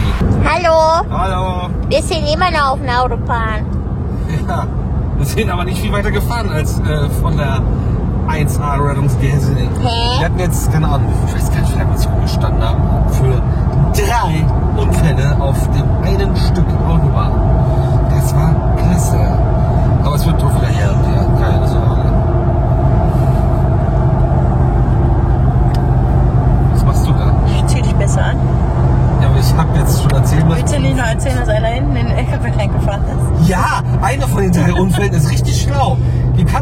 Autobahn drauf fahren, es schaffen, hinten in den LKW reinzufahren mit seinem PKW. Wie kann man so dämlich sein? Fast so wie der erste Unfall von den 3. Da ist nämlich einer mit seinem Anhänger zu früh rübergefahren und hat einen halben LKW vorne abgerissen. Am LKW, die...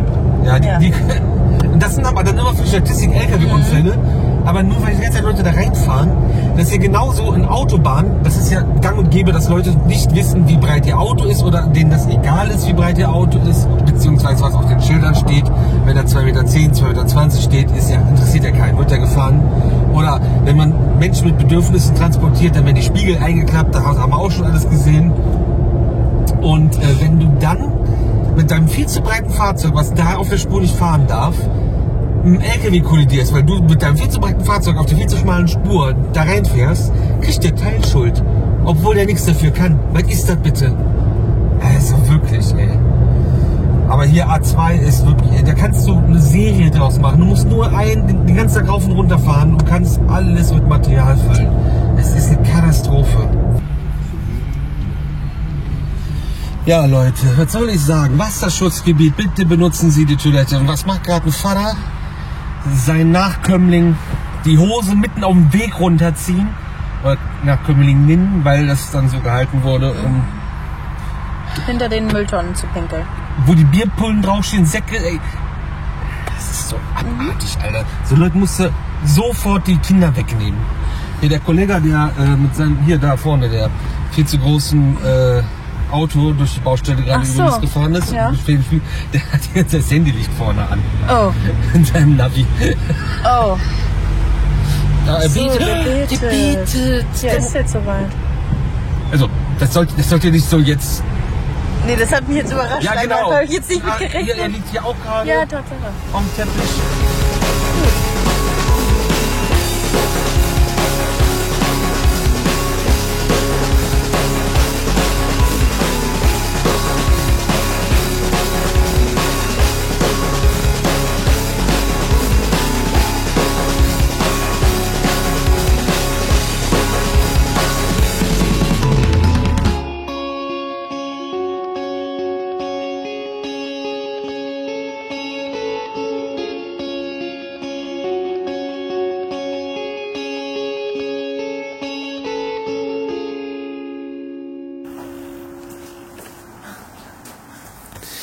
Die einige, die war gerade noch krasser. Herr Bustin. So, nach über 6 Stunden sind wir zurück, sind zu Hause. Reicht jetzt auch, war anstrengend genug. Hier war gerade ein Spinnenkampf. Eine ist auf mich gesprungen, also so weiß-gelbliche Spinnen. So, die gingen halt voll ab hier. Und voll viel hinten drauf. Ich weiß nicht, ob wir jetzt gerade irgendwo reingefahren sind, die irgendwo rausgefallen sind.